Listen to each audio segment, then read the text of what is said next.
Nós estamos recebendo hoje, excepcionalmente, o candidato Pedro Táxi do PSDB.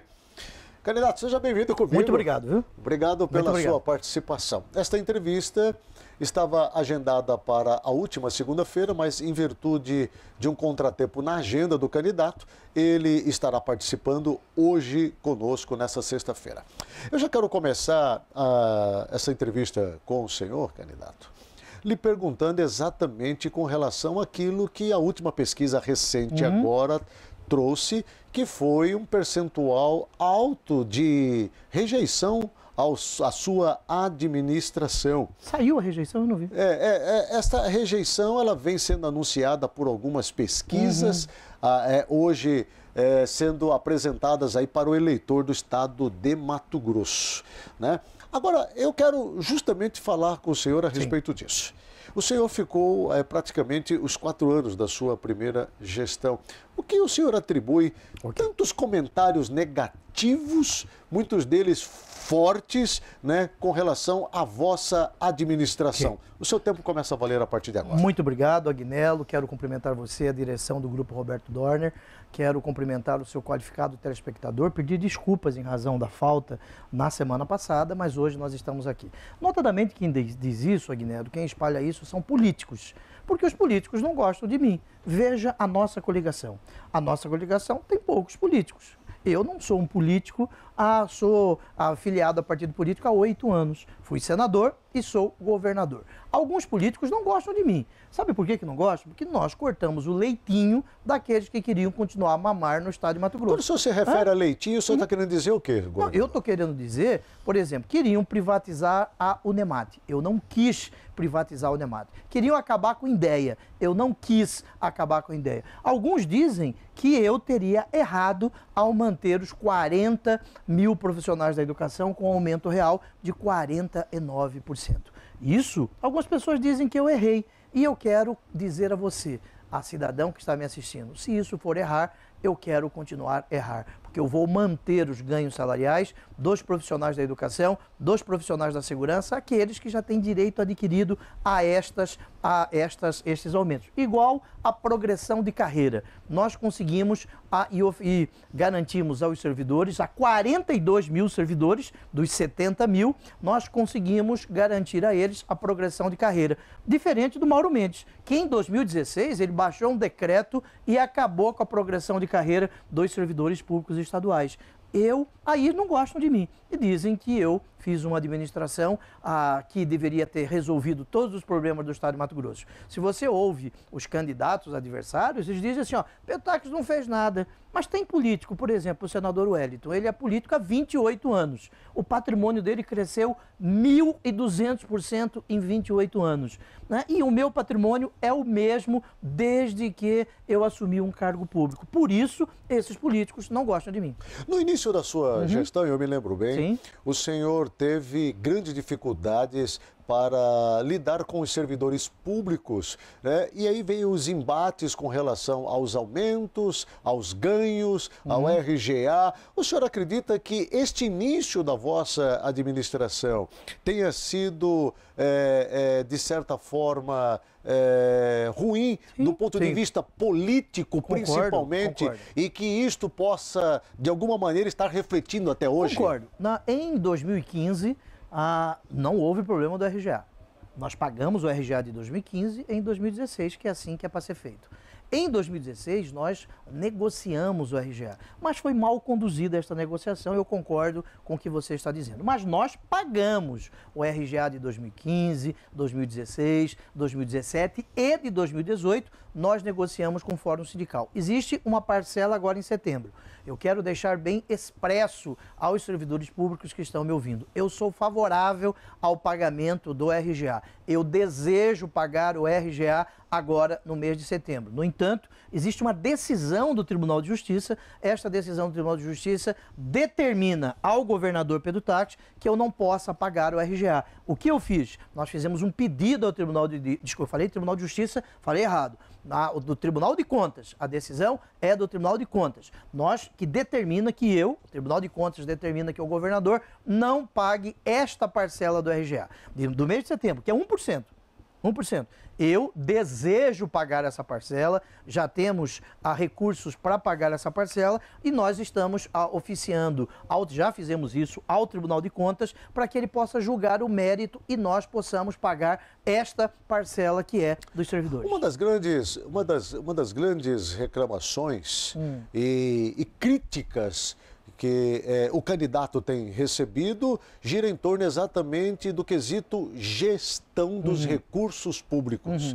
Né? Hoje, obviamente, está se discutindo o orçamento para 2019, certo, que gira em torno de 19 bilhões de reais, dentre os quais praticamente quase 4 bilhões vai exatamente para os poderes. Eu tenho aqui, por exemplo, Tribunal de Justiça, 1 bilhão e 16 milhões de reais, Assembleia Legislativa, 506 milhões, Tribunal de Contas, 357, Procuradoria-Geral de Justiça, 410 milhões, Defensoria Pública, 126 milhões. Sobra para o governo aqui, candidato, 15,9 bilhões de reais, sendo que só com a folha e encargos sociais, isso gira em torno de 14 bilhões. Como é que o senhor, dentro dessa proposta de reeleição, essa proposta de ficar o Estado mais 4 anos, pretende equalizar, fechar essa conta? Olha, isso já foi pior. Quando eu assumi o governo do Estado, nós economizamos 1 bilhão de reais no custeio da máquina. Porque custo é igual unha, vai crescendo, crescendo, você tem que cortar todos os dias. E nós economizamos a mais de 1 bilhão de reais. Recuperamos do dinheiro da corrupção e daqueles que não pagavam impostos ao Estado, mais de 1 bilhão de reais. E 25% disso foi para os municípios, os 141 municípios do nosso Estado. Nós, em 2016, apresentamos a lei orçamentária solicitando a aprovação da lei orçamentária com uma diminuição do repasse aos poderes em 15%. Vou repetir, menos 15%. Mas nós não conseguimos aprovação na Assembleia Legislativa. Em 2017, nós aprovamos a emenda constitucional do teto. Esta emenda estabelece uma regra que o senhor que está me assistindo entende muito bem. Só pode gastar o que você tem, só pode gastar o que você arrecada. E a emenda constitucional do teto determina o congelamento dos valores do 10º do passado, agora em 2019, para que Mato Grosso tenha um fôlego, para que nós possamos construir mais escolas, melhorar os hospitais, melhorar a segurança pública, fazer mais estradas. É por isso que eu quero seguir em frente. Mas é fato isso, que em razão de alguns fatores, Mato Grosso sobra pouco dinheiro para incentivos, para investimentos. E nós cortamos incentivos fiscais. Cortamos quase 500 milhões de reais em incentivos fiscais fraudados. Porque no passado, dava-se incentivos fiscais para os amiguinhos, para o amigo do rei, amigo do governador. Na nossa gestão, nós modificamos a lei do PRODEIC, incentivo fiscal para a cadeia produtiva e estamos fazendo uma revisão nos incentivos fiscais daqueles que foram ofertados no passado. Isso vai chegar até a área do agronegócio, sim, governador, todas. Porque a Lei Candir tem sido, de certa forma, muito benéfica ao agronegócio e muito ruim ao Estado de Mato Grosso, que deixa de arrecadar, segundo cálculos, algo em torno de 6 bilhões de reais, ao passo que recebe do FEX apenas 400 Sim, mil. Você tem razão, mas essa é uma lei federal. A Lei Candir é um debate que nós começamos como senador da República para que Mato Grosso possa receber mais dinheiro da União Federal. Você está correto nos números, a Lei Candir ela existe desde 96, e ela precisa sofrer modificações. Eu, como senador, eu, como governador, nós debatemos a Lei Candir. Recebemos 450, 500 milhões de reais e uma parte disso vai para os municípios, mas nós precisamos receber da União, no mínimo, 3 bilhões de reais. Aí, para fazer frente a estas despesas que nós aí relacionamos. Sendo o senhor reeleito, o senhor vai mexer nessa ferida? Nós já mexemos. Nós fizemos várias reuniões em Brasília, com a bancada federal, o secretário de Fazenda, todos os secretários de Fazenda discutem isso e eu sou presidente do consórcio dos governadores do Centro-Oeste. É uma associação dos governadores do Centro-Oeste e como presidente do consórcio, nós já debatemos com o presidente da República, com o presidente da Câmara e do Senado, que os estados produtores precisam receber mais dinheiro. Com relação à questão que envolve as obras ainda, lamentavelmente, da Copa, que se fala tanto que grande parte destas obras ainda, lamentavelmente, estão ainda para ser concluídas, a exemplo do tão sonhado e comentado VLT, que já consumiu mais de R$1 bilhão. Imagina, Mato Grosso cometeu alguns erros históricos. Um deles foi a Copa do Mundo em Cuiabá. É um erro histórico. Nós temos que reconhecer isso. Outro erro histórico, o VLT em Cuiabá. É um erro histórico. Eu fui contra. Eu, como senador, fiscalizei, cobrei, fiz várias audiências. O senhor falou que ia concluir essas obras. Eu vou dizer. Fui eleito senador. Fui eleito governador, desculpe, com o compromisso de terminar as obras da Copa do Mundo. Terminamos a trincheira do Santa Rosa, terminamos a Salgadeira, terminamos o viaduto do Tijucal, terminamos o Morro do Despraiado, estamos terminando a obra ali, a da trincheira, a da Gráfica Atalaia, que estava com defeito. Muito bem. Agora, o VLT foi um roubo do dinheiro do Estado de Mato Grosso. Nós iniciaríamos a obra do VLT depois de passar 2015, 2016, nós que ajuizamos as ações contra o VLT, nós, do Estado de Mato Grosso, iniciaríamos a obra em maio de 2017, para que agora a obra estivesse já, o VLT, chegando no mínimo à Igreja São Benedito Nossa Senhora do Rosário. Muito bem. Só que em março de 2017 houve a Operação Descarrilho e chegou-se à conclusão na operação, a Polícia Federal, que o Silval Barbosa, o ex-governador que apoia o Mauro Mendes, não me apoia, ele teria recebido, o Silval Barbosa, dinheiro do consórcio do VLT. A partir daí, eu não pude mais negociar com o consórcio. E aí nós iniciamos tratativas para um processo de manifestação de interesse para que outras empresas venham terminar o VLT. Agora, é justo o Estado investir mais 800 milhões no VLT? Não. Por isso, a iniciativa privada é que vai terminar o VLT. Agora, quem era o prefeito de Cuiabá por ocasião das obras do VLT? Na época, era o prefeito Mauro Mendes. Ok. Tomou alguma providência? Foi omisso em relação a isso? O Emanuel Pinheiro, quando assumiu, assim que ele assumiu, ele imediatamente baixou um decreto dizendo obras da Copa em Cuiabá só com a participação do município, o que não houve no passado. Muito bem. Termina o VLT, mas falar que termina em um ano o VLT é mentira, é desconhecer o que ocorre no sistema de transporte em Cuiabá, em Várzea Grande. Governador, saindo dessa questão das obras me permita, mas é o seguinte, pois não. Me permita, mas é o seguinte, Cote do Pari, Cote da Universidade, Avenida 8 de Outubro, da mesma empresa do pai do coordenador-geral da campanha do Mauro Mendes. Está quebrada a empresa, não terminou a obra, é do coordenador do Mauro Mendes. É a mesma que não conseguiu construir a ZPE, é a mesma que não conseguiu construir 3 escolas técnicas, é a mesma. Bom, governador, eu quero falar com o senhor sobre a saúde. Por favor. No início do seu mandato, ainda como candidato, o senhor falava de 3 colunas que seriam, obviamente, cuidadas com muito carinho dentro da sua administração.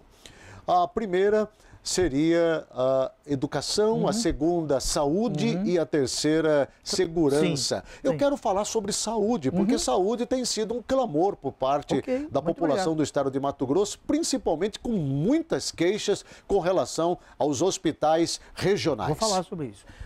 Saúde. A saúde está 100%? É lógico que não está, Agnello. Eu não vim aqui para mentir, até porque eu não sou dado à mentira. Mas vamos iniciar em Rondonópolis. Quando eu assumi o governo, Rondonópolis tinha 31 UTIs. Hoje são 71 UTIs em Rondonópolis. Nós abrimos 40 UTIs em Rondonópolis. Em Rondonópolis, nós estamos fazendo um papa-fila. O que é isso? Diminuição de tempo de espera das pessoas na fila. Lá na Santa Casa de Rondonópolis, mais de 1.000 pessoas da região sul já passaram pelo papa-filas. Em Rondonópolis, nós estamos reformando o Hospital Regional. Há 15 anos, ele não recebia nenhuma pintura. Nós estamos reformando o Hospital Regional de Rondonópolis. Aí houve uma chuva, alagou uma parte do hospital. Mas nós estamos reformando o Hospital Regional de Rondonópolis, o que as administrações anteriores não fizemos. Rondonópolis hoje faz cirurgia cardíaca de peito aberto. 400 vidas foram salvas. Quantas vidas foram salvas, Agnello, com estas 40 UTIs a mais em Rondonópolis? Além disso, em Rondonópolis, nós estamos terminando o Córrego do Canivete, uma obra de mais de 10 anos. Em Rondonópolis, nós levamos a Unemate 3 cursos superiores já tiveram vestibular. Em Rondonópolis nós reconstruímos a rodovia do Peixe. Em Rondonópolis nós temos a Escola Militar Tiradentes lá na Escola Dom Bosco, no oratório do Padre Danilo. Em Rondonópolis nós temos um ganha-tempo no centro da cidade. Vamos para Sinop. Estamos reformando o Hospital Regional de Sinop. Aumentamos o número de leitos em Sinop. E também em Sinop, repactuamos com a Fundação Santo Antônio, que é um hospital filantrópico. Lá em Sinop, nós avançamos na questão da saúde, sim. Fizemos nesses 2 municípios a chamada Caravana da Transformação, com mais de quase 70 mil cirurgias oftalmológicas. O senhor falou em Caravana da Transformação. Sim. Aí eu quero voltar na saúde para chegar em Cuiabá. O senhor tem sido muito criticado com relação à Caravana da Transformação. E, inclusive, a caravana tem sido palco de investigação. Posso falar sobre isso? À vontade. Muito bem. A caravana ela se inicia em junho de 2016. Nós comunicamos ao Ministério Público as 14 edições da caravana, 141 municípios. Tudo o Ministério Público foi informado, antes e depois da Caravana da Transformação. Sabe quantas pessoas passaram pela caravana? Mais de 350 mil pessoas, 10% da população do estado de Mato Grosso. Muito bem, aí houve uma operação chamada Catarata. O Ministério Público há 30 dias das eleições, o Ministério Público relacionou 9 pacientes que, segundo o depoimento destes pacientes, não teriam feito cirurgias e o Estado teria pago. Esta é a investigação. Das 350 mil, apenas 9? Não, são quase 70 mil. Sim. Eles levantaram 9. Estas 9, nós tivemos a pachorra, como se diz aqui em Cuiabá, de analisar cada uma delas. As 9, nós não pagamos, como o Estado não pagou, como está na petição do Ministério Público. Eu quero expressar meu respeito ao Ministério Público, uma instituição séria, decente, que eu fiz parte. Eu não estou criticando aqui ajuizamento da ação. Pode ajuizar porque é um direito constitucional, é um dever do Ministério Público. O que eu estou questionando é as 9 pessoas que o Ministério Público disse que nós havíamos pago 3 cirurgias de catarata. Dos 9, estes 3 não fizeram a cirurgia, nós não pagamos, já demonstramos. E os outros fizeram apenas exames e consultas e nós pagamos exame e consulta, não pagamos cirurgia. E teve 2, são 2 me parece, que foi feita a cirurgia de um dos olhos e nós não pagamos o outro olho, só foi pago a cirurgia naquele olho. Nós percebemos durante um período, candidato Pedro Trax. Eu quero voltar à saúde de Cuiabá, tá? Nós vamos voltar à saúde de Cuiabá, mas nós percebemos ao longo destes últimos anos um verdadeiro embate do Executivo Estadual com os poderes. Inclusive, o Ministério Público passou um bom tempo também com algumas ranhuras com a Assembleia Legislativa. O próprio Tribunal de Justiça também, em alguns momentos, levantou poeira, sem contar o Tribunal de Contas do Estado de Mato Grosso, que em um determinado momento tecia duras críticas também. O senhor se sente, de certa forma, nesse momento, diante dessas investigações que o senhor aí questiona, até que surgiu por parte do Ministério Público, um certo isolamento? Não, nem um pouco. Eu quero cumprimentar o doutor Rui, presidente do TJ, o Domingos, presidente do Tribunal de Contas, o doutor Mauro Curvo, o Botelho, o doutor Jefferson da Defensoria Pública. São pessoas que dialogaram e nós dialogamos com ela.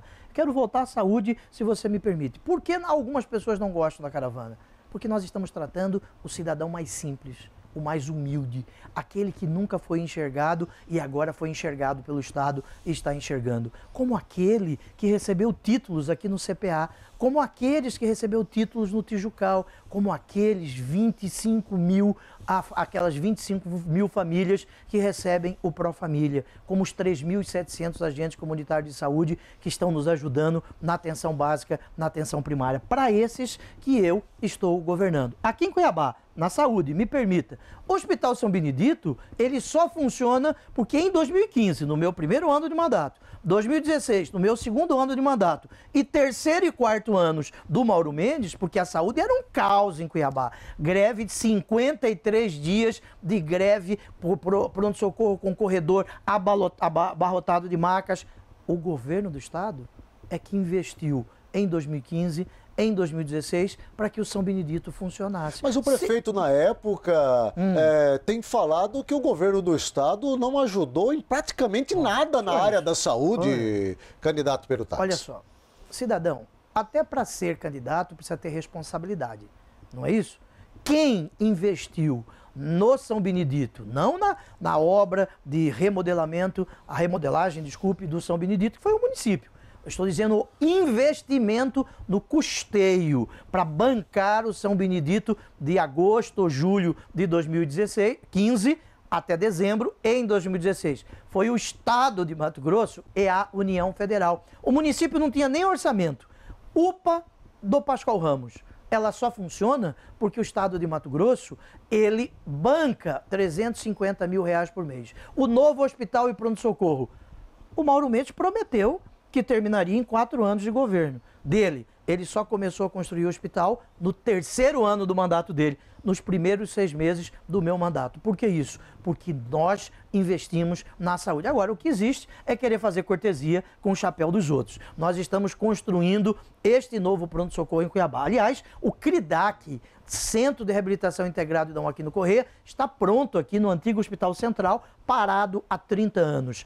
30 anos. Posso passar para o lado de lá da ponte em Várzea Grande? Claro. Ok. O pronto-socorro de Várzea Grande, 45% dos pacientes ali atendidos são pacientes do interior. Quando eu assumi, Aguinello, o Estado de Mato Grosso repassava para o município de Várzea Grande, para o pronto-socorro, R$168 mil. A administração municipal de Várzea Grande também não reconhece a ação do governo do estado. Tudo bem, eu não fiz para a administração, eu fiz para o povo de Várzea Grande. Me permita, R$168 mil por mês. Nós aumentamos para R$650 mil por mês o custeio do pronto-socorro. E depois aumentamos para R$1.350.000 o custeio do pronto-socorro de Várzea Grande. Por isso, o pronto-socorro de Várzea Grande está funcionando. Se o Estado não repassasse mensalmente R$1.350.000, não funcionaria o pronto-socorro de Várzea Grande. A UPA do IPASE, ela só foi aberta, só foi inaugurada, porque durante 6 meses o Estado de Mato Grosso, eu determinei isso, repassou o município de Várzea Grande, sabe quanto por mês? R$650 mil por mês. Sabe o que o município investiu para abrir a UPA? Nos servidores, que são competentes e sérios. Mas o Estado de Mato Grosso é que investiu R$650 mil por mês e agora R$350 mil por mês. Se você é de Várzea Grande e está nos assistindo, Avenida Filinto Miller, da rua João Norberto até o bairro São Mateus, está beneficiando 40 bairros. R$27 milhões esta obra, duplicação da Avenida Filinto Miller. Você sabe quanto que o Estado deu dos 27 milhões? 24 milhões e meio. O município de Várzea Grande, 2,5.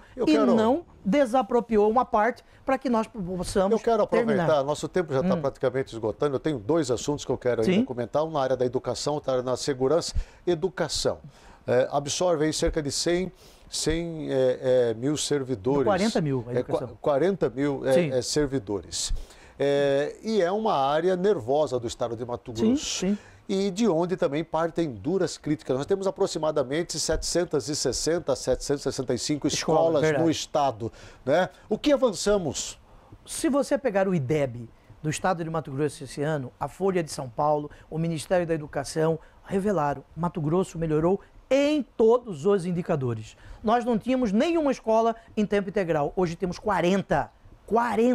Uma delas lá no Pedra 90. Um abraço aos amigos do Pedra 90. Lá, dentro da escola, a CAIC Pedra 90, ocorreram 53 atos infracionais. Crimes praticados por criança e adolescente dentro da escola em 2016. Em 2017, com a escola em tempo integral, nenhum ato infracional ocorreu dentro da escola. Não existia nenhuma. Hoje temos 40 escolas em tempo integral e eu quero construir mais 100 escolas em tempo integral. Nós tínhamos uma escola militar Tiradentes. Hoje nós temos 8, terminaremos o ano com 12 escolas militares e eu quero construir mais 40 escolas militares. Por isso, eu preciso do seu apoio. E lá em Várzea Grande estamos construindo a nova ponte, que vai receber o nome Sarita Baracate, que liga o Carrapicho ao Parque Atalaia, Parque Cuiabá, uma nova ponte em Várzea Grande. E também pavimentamos 20 bairros em Várzea Grande, R$6 milhões do governo do estado, 2 milhões a do município. Vamos para a área da segurança? Sim. Hoje, obviamente, o que se vê é um sucateamento, principalmente dentro dos nossos presídios. Pelo menos nós estamos vendo aí o sufoco, o drama com a superlotação e, obviamente, com uma grande reclamação, principalmente por parte dos servidores lotados no sistema prisional. Esse talvez seja um dos setores mais nervosos hoje na área da segurança do Estado.